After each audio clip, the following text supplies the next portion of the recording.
नमस्कार, मैं हूं आपके साथ नम्रता शर्मा।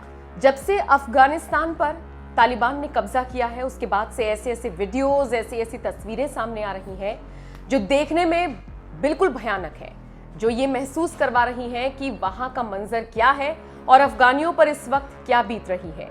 यूं तो तमाम ऐसे सशक्त देश हैं जिनकी चुप्पी पर सवाल खड़े हो रहे हैं, लेकिन इन सब के बीच एक और बड़ी खबर सामने आई है और वो खबर है तालिबानियों से जुड़ी हुई और अमेरिका से जुड़ी हुई। दरअसल तालिबानियों के हाथों में वो हथियार लग गए हैं जो अमेरिका के सबसे स्ट्रॉन्ग हथियार माने जाते हैं, और इनको चलाना कैसे है ये इन तालिबानियों को नहीं आता है। और ऐसे में अब कयास लगाए जा रही हैं कि चाइना, रूस या फिर अमेरिका की मदद तालिबानी ले सकते हैं।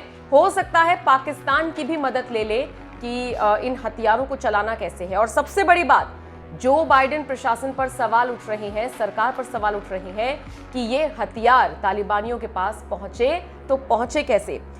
ये जो पूरा खुलासा हुआ है ये अमेरिका की रिपब्लिकन पार्टी की तरफ से किया गया है। बाकायदा डोनाल्ड ट्रंप की पार्टी की तरफ से एक चिट्ठी लिखी गई है और इसमें कई रिपब्लिकन सीनेटर्स ने बाइडेन को लिखा है कि ये जो हथियार है ये बेहद खतरनाक है, बेहद अत्याधुनिक है और इनसे बहुत नुकसान हो सकता है अगर इनका मिसयूज किया जाता है तो।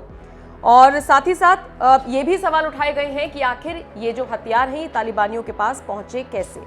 चिट्ठी में लिखा गया है कि ये हैरान कर देने वाली बात है कि एक हाईटेक मिलिट्री हथियार जिसे अमेरिकी लोगों के पैसों से खरीदा गया है वो आज तालिबान और उसके आतंकी संगठनों के हाथ लग गया है। उन हथियारों को सुरक्षित रखना सरकार की सबसे बड़ी प्राथमिकता होनी चाहिए थी। जवानों को वापस बुलाने से पहले हथियारों को अपने पास रखना जरूरी था।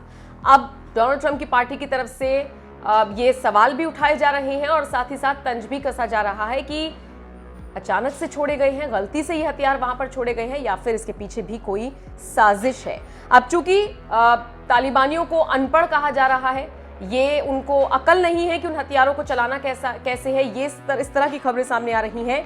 ऐसे में फिर ये भी कयास लगाए जा रही हैं कि तालिबानी किसी बड़े देश की मदद ले सकते हैं और अगर किसी देश की मदद तालिबानी को मिलती है तो जाहिर तौर पर ये बाकी देशों के लिए एक बहुत बड़ा चिंता का सबब होगा।